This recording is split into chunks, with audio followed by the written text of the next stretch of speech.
Hello friends, welcome to American Desi. Not so विलायती and not so देसी। Okay friends, जैसा कि हमने कहा था कि हम इस वीडियो में आपके साथ अमेरिकन गन लॉज के बारे में शेयर करेंगे और गन्स की हिस्ट्री भी बताएंगे। तो आज आपके साथ नॉयल जो है वो ज्ञान बांटेंगे गन लॉज के बारे में, अमेरिकन गन लॉज के बारे में, और उसकी हिस्ट्री भी आपको बताएंगे। जी दोस्तों, ओक्लाहोमा में आज काफ़ी गर्मी है, तो मैं आपको अंदर चल के घर में बताता हूँ अमेरिकन गन लॉज और कुछ हिस्ट्री गन्स के बारे में। ठीक है, चलें फिर। दोस्तों, आज हम बात करेंगे यूनिवर्सल गन हिस्ट्रीज के बारे में थोड़ी बहुत, और थोड़ी बहुत अमेरिकन गन लॉज के बारे में। तो इतिहास इस बात की गवाही देता है कि अमेरिका में 1775 से लेके 1783 तक जो है नॉर्थ अमेरिका में जो है अमेरिकन रेवोल्यूशन जो है वो वक्त पजीर आया। ठीक है, और उस दौरान जो यहाँ पर लॉन्ग राइफल्स यूज़ हो रही थी। लेकिन हिस्ट्री इस बात की गवाही देता है कि गन्स जो है इससे बहुत पहले जो है तकरीबन 1000 साल पहले चीन में गन पाउडर के ज़रिए जो है उसका इस्तेमाल हुआ। हिस्टोरियंस के हिसाब से 850 AD के शुरुआत में चाइना में अल्केमिस्ट्स ने जो ज़िंदगी के इम्तियाज़ के हसूल के लिए या एलिक्सर ऑफ लाइफ को ढूंढते हुए उन्होंने गन पाउडर जो है दरियाफ्त किया, जिसका कॉम्बिनेशन था पोटेशियम नाइट्रेट, सल्फर और चारकोल का। शुरू में क्या होता था कि ब्लैक पाउडर जो है वो आतिशबाजी के लिए यूज़ होता था, और ग्रेनेड्स और कैनन्स इससे बनाए जाते थे, जिसको आप तोपे कहते हैं मॉडर्न दुनिया में। ठीक है, तो और बहुत सारे जो हैंड हेल्ड हथियार हैं उसमें भी गन पाउडर का इस्तेमाल होता था, लेकिन उनका प्रोजेक्टाइल बहुत छोटा होता था। प्रोजेक्टाइल का मतलब कि जब आप शूट करते हैं किसी गन को, जैसे मेरे पास यहाँ पे स्मिथ एंड वेस्सन M&P है, जब इसमें से निकलती है गोली तो इसकी रेंज काफ़ी ज़्यादा होती है, लेकिन जो उस टाइम की उनके पास थी गन्स या हथियार के तमंचे जिसको आप कह लें, उसका प्रोजेक्टाइल बहुत कम था, बहुत जल्दी वो गोली जो है नीचे गिर जाती थी गन पाउडर जो। और 13वीं सदी के शुरू में शाहनाए रेशम जो है उसके ज़रिए मार्को पोलो ने एशिया से यूरोप तक जो है फायर आर्म्स का जो है वो ट्रेड शुरू किया, जिस दौरान उस टाइम वहाँ पे मैच लॉक, व्हील लॉक और फ्लिंट लॉक फायर आर्म्स जो है वो बहुत ज़्यादा मशहूर थे। और इसी के फ़ौरन बाद 15वीं सदी में जो है जब तक अमेरिका में पहुँची, नॉर्थ अमेरिका में जो फायर आर्म्स पहुँचे उसमें काफ़ी तरक्की हो चुकी थी, जिसके अंदर बहुत सारे हथियार जो है जदीद वक़्त पज़ीर हुए। 15वीं सदी के शुरू में जो बंदूक बरदार ग्रुप था, जो लोग बेसिकली गन्स बनाते थे, उनको बहुत ही मशहूरी मिली और बहुत उनको मुआवजा मिलता था अमेरिका में, क्योंकि सबसे ज़्यादा उनमें जो लोग थे काम करने वाले वो केंटकी, ओहायो और पेंसिल्वेनिया राइफल एसोसिएशन में थे वो, और जो बड़ी ज़बरदस्त किस्म की ब्रास और सिल्वर प्लेटेड जो है गन्स बनाते थे। तकरीबन 200 साल बाद 1776 में एक अच्छी बात ये हुई कि फ़ौजी जनरल जॉर्ज वाशिंगटन, जो के बाद में अमेरिका के सदर भी बने, उन्होंने एक जो है दस्ती बम बनाने की और होम ग्रोन जो कंपनीज थी, जो बेसिकली आप कह सकते हैं कि घरेलू असला, मतलब कि उनको इंपोर्ट नहीं करना पड़ता था यूरोप से या दूसरे मुल्कों से, उन्होंने खुद एक फैक्ट्री की तश्कील दी स्प्रिंगफील्ड मैसाचुसेट्स में, जिसका नाम था स्प्रिंगफील्ड आर्मरी, जहाँ पर उन्होंने मस्केट्स और आखिरकार 1790 में दूसरी जदीद किस्म की गन्स भी उन्होंने बनानी शुरू की। लेकिन हार्पर फेरी आर्मरी जो वेस्ट वर्जीनिया में थी, वो 1798 में उसको ज़्यादा फ़रोग़ मिला, जो कि एमिनेशन भी बना रहे थे और जदीद किस्म की जो है गन्स भी बनाना जिन्होंने शुरू की। और हेनरी डेरिंगर या डेरिंजर, आप उसको जिस किसी भी प्रोनाउंस करना चाहें, उसने भी उसी दौरान जो है फ्लिंट लॉक राइफल्स बनानी शुरू की। और ये जो डेरिंगर है, ये एक ऐसी कॉमन टर्मिनोलॉजी निकली जो कंसीलेबल हैंड गन्स के लिए भी यूज़ की जाती है, लेकिन इसके हिस्ट्री अगर आप देखें तो जो डेरिंगर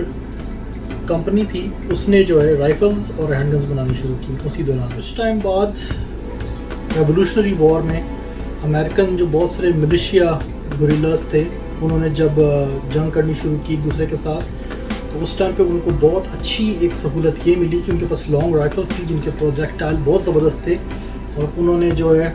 डिस्टेंट कवर से ब्रिटिश सोल्जर्स को मारना शुरू किया उन राइफल्स के ज़रिए। 1816 में रेमिंगटन कंपनी जो अमेरिकन बहुत बड़ी कंपनी है, जो 2018 में रिसेंटली बैंकक्रप्ट होगी, अमेरिका की बहुत पुरानी और कोल्ट जैसी बहुत ज़बरदस्त वेपन्स बनाने वाली कंपनी वजूद में आई, जिसने अमेरिकन गवर्नमेंट को गन पार्ट्स और जदीद गन्स जो हैं बनाकर देना शुरू की। सैम कोल्ट ने कंपनी शुरू की तो उनकी कोल्ट 45 और दूसरी गन्स इतनी मशहूर हुई कि उस कंपनी का स्लोगन बन गया कि God created man and Sam Colt made them equal.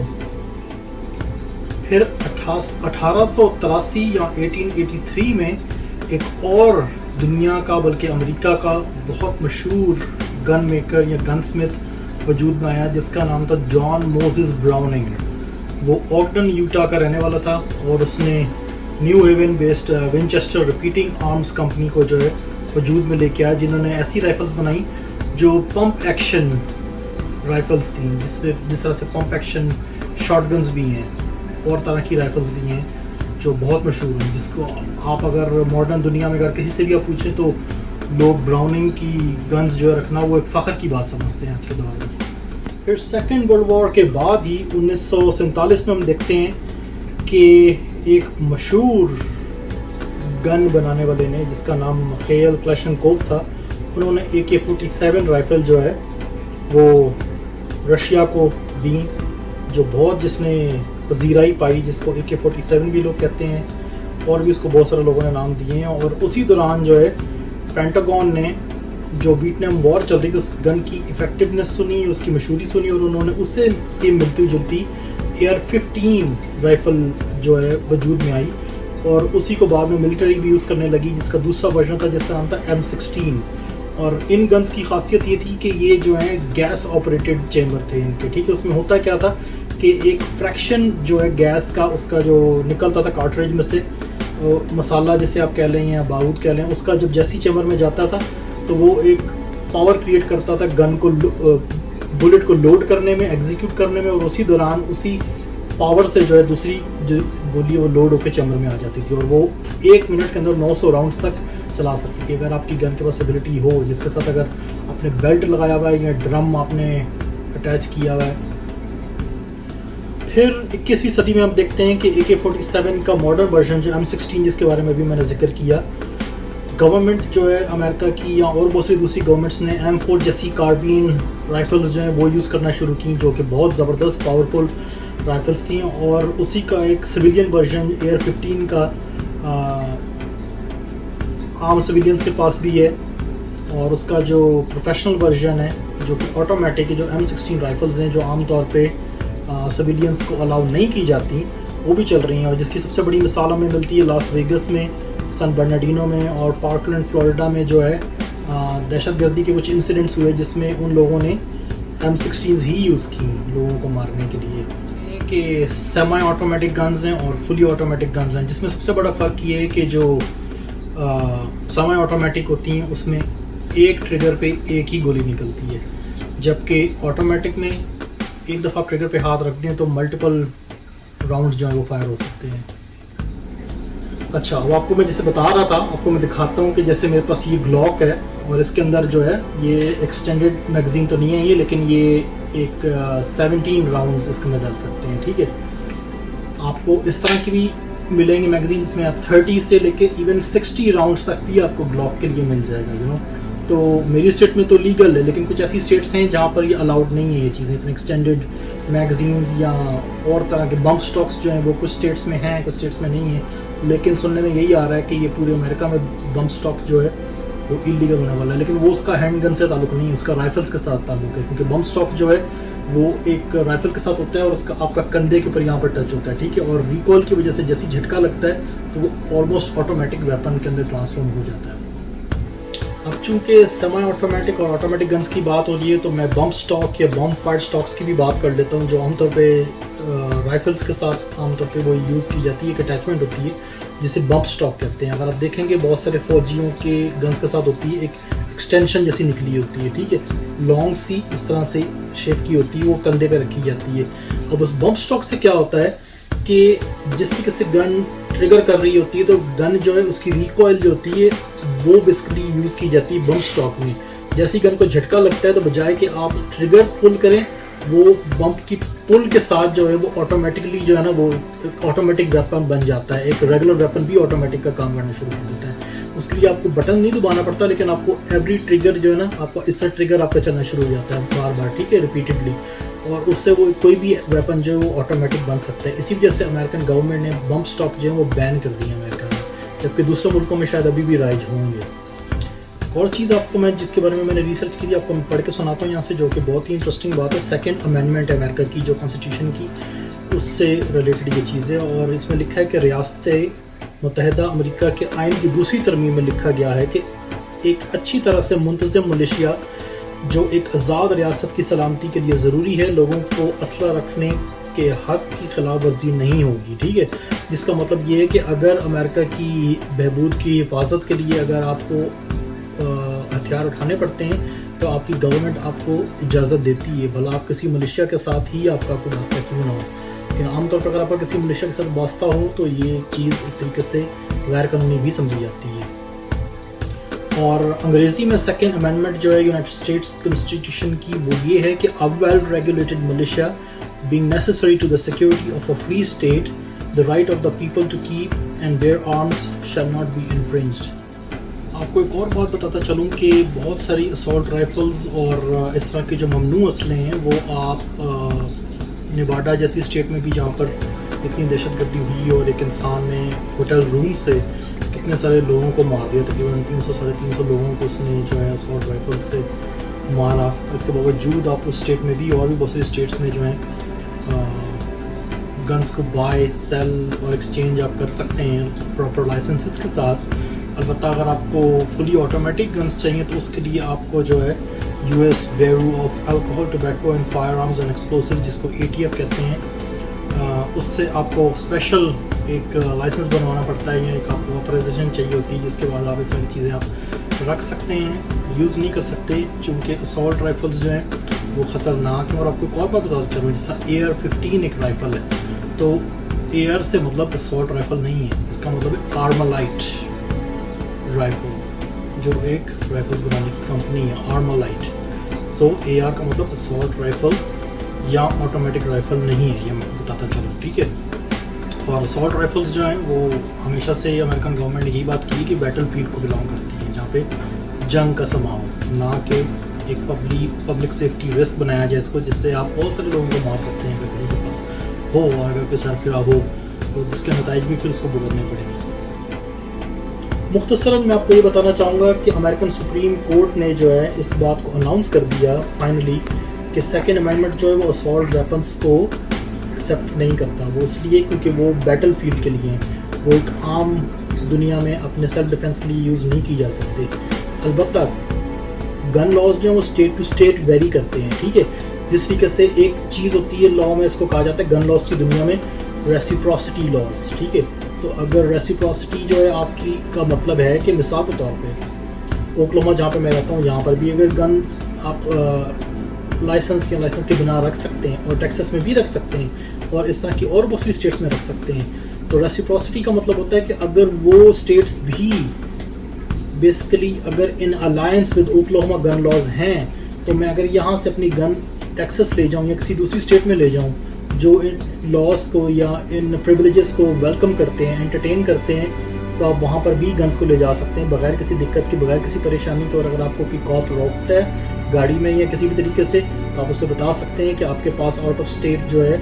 Gun permit या गन लाइसेंस है। और उसकी भी प्रोटोकॉल है, वो भी मैं आपको बताऊँगा कि वो इतनी पेचीदा चीज़ है नहीं है, लेकिन आप लोगों को पता होनी चाहिए अमेरिका में रहने वाले हैं कि गन्स को लेके आपको क्या करने की ज़रूरत है और क्या नहीं, डूज़ एंड डोंट्स, खासतौर पर पुलिस को लेके ट्रैफिक स्टॉप्स पे बहुत पेचीदा चीज़ें हैं यहाँ पर, जिससे बहुत दफ़ा लोगों की जान भी जाती है, स्पेशली अगर किसी को पता ना हो कि अपने राइट्स को किस तरीके से आपने एक्सपेरिमेंट करना है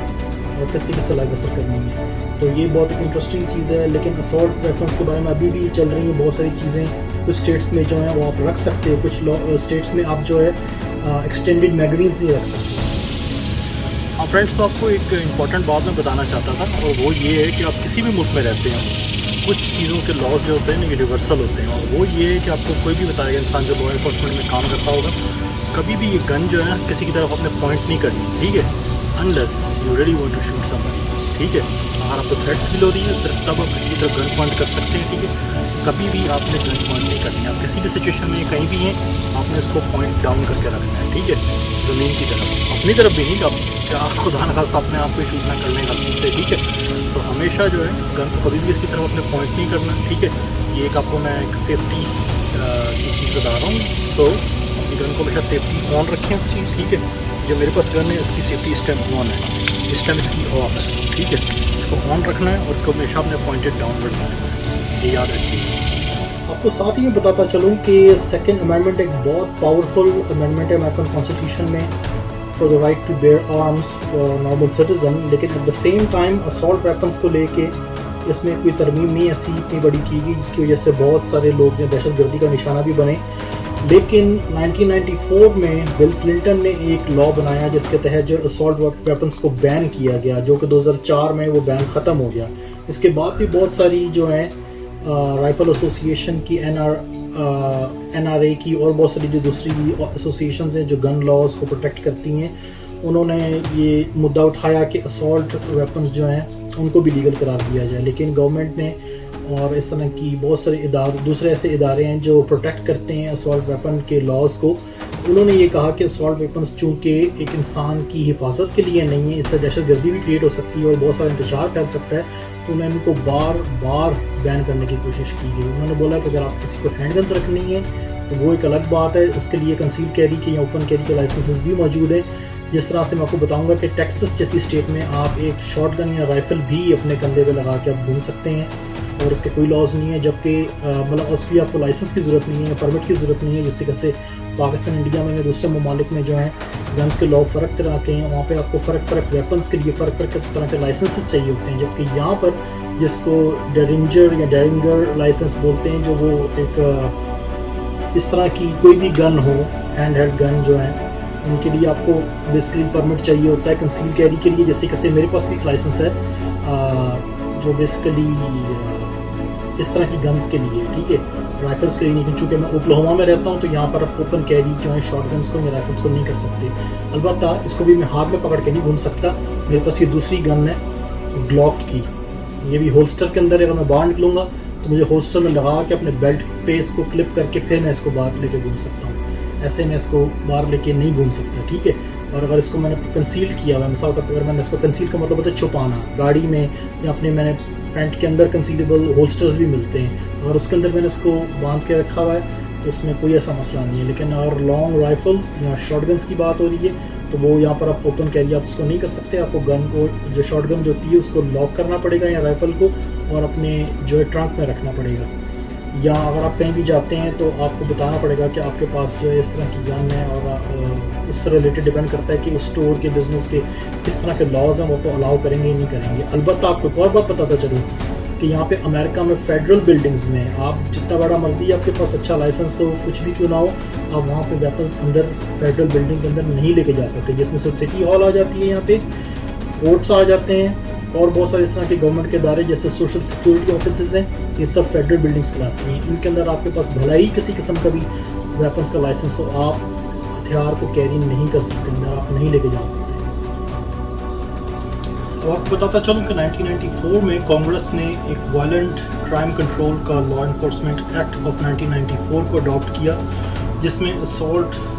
वेपन्स जो हैं उनको कुछ जगहों पर उन्होंने बैन किया और कुछ जगहों पर उनको जो है बैन नहीं किया। कुछ इस तरह के लॉज हैं जो थोड़े से पेचीदा हैं, जिस तरीके से कैलिफोर्निया, कनेटिकट, हवाई, Maryland, Massachusetts, new Jersey, New York और डिस्ट्रिक्ट ऑफ कोलंबिया, जिसको वाशिंगटन डीसी भी कहते हैं, वहाँ पर पब्लिक ये जो वेपन्स हैं, असॉल्ट वेपन्स, ये प्रोहिबिटेड है। जबकि मिनेसोटा, वर्जीनिया और बहुत सी ऐसी स्टेट्स हैं जहाँ पर ये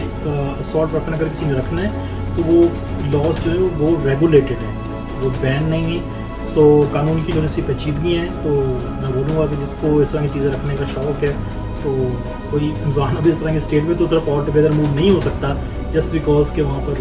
जो गन वो आपकी ख़ास किस्म की बैन नहीं है। उसको सिर्फ एक गन ख़रीदने के लिए तो अपना घर उठा के कोई कहीं किसी ख़ास जगह पर नहीं जा सकता। अलबत्ता इसमें न्यूयॉर्क में चूँकि रह चुका हूँ तो मुझे पता है कि वहाँ पे गन लॉज बहुत ज़्यादा स्ट्रिक्ट हैं और बहुत ज़्यादा छानबीन की जाती है। एक प्रॉब्लम जो है, एक ये कॉन्स्टिट्यूशनल कैरी और परमिटलेस कैरी और अनरिस्ट्रिक्टेड कैरी का ये है, और इसको वर्मॉन्ट कैरी भी कहते हैं। ये है कि कुछ चीज़ों को आप जो है ओपनली कैरी कर सकते हैं, कुछ को आप कंसील कैरी कर सकते हैं, कुछ जगहों पर आप लॉन्ग गन्स को लेके घूम सकते हैं बाहर, और कुछ जगहों पे आप बाय भी नहीं कर सकते असॉल्ट राइफल्स या लॉन्ग गन्स। और नाइफ्स के भी लॉज हैं तरह तरह के। सो अमेरिका में बहुत सारी चीज़ों की जो पेचीदगियाँ हैं गन लॉज को लेके, क्योंकि जबकि हमारे पास 50 स्टेट्स हैं, तो 50 स्टेट्स जो है वो 50 मुल्कों की तरह है। वो इतनी बड़ी बड़ी स्टेट्स हैं, तो दुनिया में इतने बड़े बड़े मुल्क नहीं हैं जितनी बड़ी बड़ी हमारे पास एक एक स्टेट है यहाँ पे, ठीक है। तो उसको लेते हुए कांग्रेस ने और सेनेट ने इस तरह के लॉज बनाए हैं, जिसकी वजह से हर स्टेट को जो है रेगुलेट करना पर तरीके से बहुत इंपॉर्टेंट है, क्योंकि कुछ फेडरल लॉज हैं, कुछ स्टेट लॉज हैं, ठीक है। तो आमतौर पे जो है गन्स को लेके ज़्यादा स्टेट लॉज जो हैं उनको माना जाता है, ठीक है। फेडरल लॉज को जो है कम ही माना जाता है। अलबत्ता एक सेकेंड अमेंडमेंट की तरमीम के हिसाब से ऑब्वियसली कुछ चीज़ें हैं जो यूनिफॉर्म हैं 50 स्टेटों में, ठीक है, कि गन कैरी करने का हक दिया जाए हर इंसान को जो अमेरिकन सिटीज़न है, ठीक है। जो अमेरिकन सिटीज़न नहीं है वो गन्स अपने पास रख भी नहीं सकते। इलीगली तो सब कुछ ही मिल जाता है, लेकिन लीगली आप कुछ रख नहीं सकते, क्योंकि आप बहुत परेशानी में पड़ सकते हैं। और मैं एक और फ्यूचर में मौका मिला तो आपके साथ में एक वीडियो शेयर करूँगा, जिसमें मैं आपको बताऊँगा कि अगर तरह तरह की पेचीदगियाँ किसी के साथ हो जाएँ, अगर आपने गन रखी हुई है और खुदा न ख्वास्ता आपको होम डिफेंस में या बाहर आपको सेल्फ डिफेंस में किसी पे गन यूज़ करनी पड़ जाती है, तो उसके लिए आपको किस तरह की इंश्योरेंसेस अपने पास रखनी चाहिए। क्योंकि एक दो कंपनियां जिनके बारे में मुझे पता है, वो उनकी अगर आपके पास इंश्योरेंस हो, it's like $50 a month, you know. So आप वो इंश्योरेंस कैरी कर सकते हैं अपने साथ, और खुदा न खास्ता अगर आपसे फायर आर्म जो है वो ऑपरेट हो गया है और आपने उसको यूज़ किया है किसी के ऊपर, यू नो, घर से बाहर, तो आपको उस तरह की इंश्योरेंस जो है वो आपकी जो है एक्टिवेट हो जाती है। उसमें आपकी 100 नहीं एक्चुअली सॉरी $1 मिलियन की आपकी जो है ना वो